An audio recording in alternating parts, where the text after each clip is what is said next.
A lot can happen in a year. But honestly, in the world of AI, a year feels more like a decade.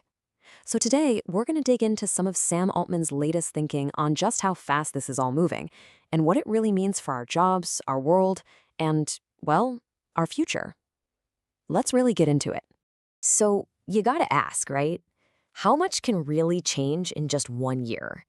Seems like a simple enough question, but wow, the answer is anything but. To really wrap your head around it, you have to look at what these systems can actually do. And believe me, the progress is just staggering. Okay, get this. The speed of change here is just wild. Think about it.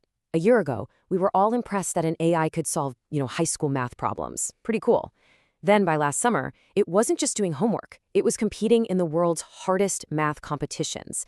And then just last week, it solved 7 out of 10 unsolved research-level problems that actual mathematicians have been stuck on. In just 12 months, it's gone from a smart student to a legitimate pioneer. So, of course, when you see technology moving that fast, the first question on pretty much everyone's mind is, uh-oh, what about my job? And look, that's a totally valid concern. It's something Sam Altman talks about directly. And he kind of puts it into perspective, right? This panic about jobs going away, it's not new at all. It's a pattern we've seen with every single major tech revolution. And his point is that, yeah, the disruption is absolutely real. But history shows us again and again that people figure it out.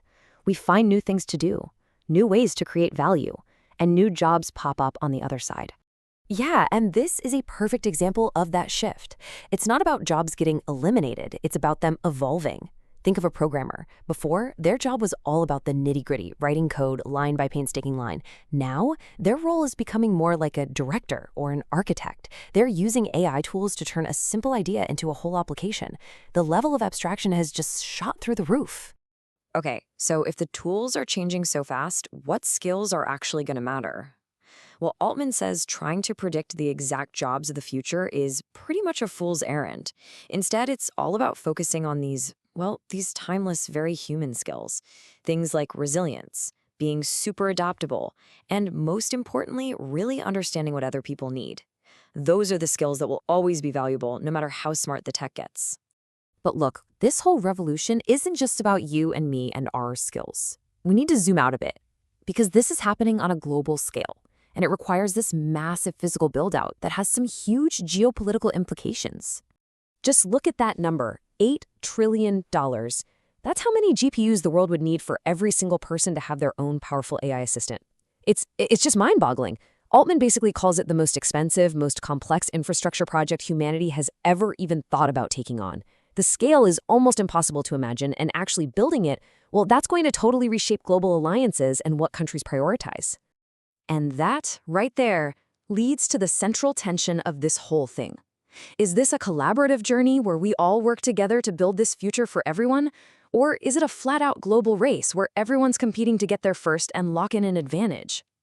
Well, the reality is, it's complicated. It's messy, it's both.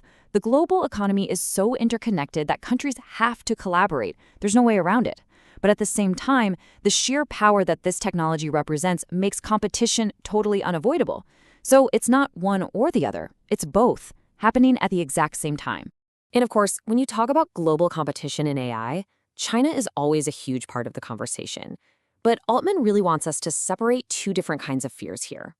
There's the imagined fear, the sci-fi movie stuff, a billion humanoid robots marching down the street.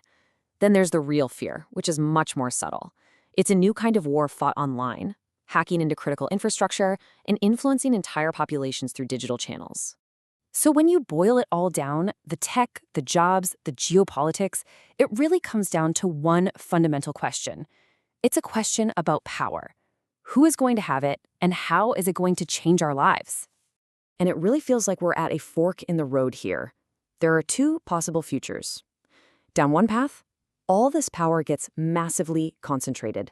Imagine one company or one country holding all the cards to AGI.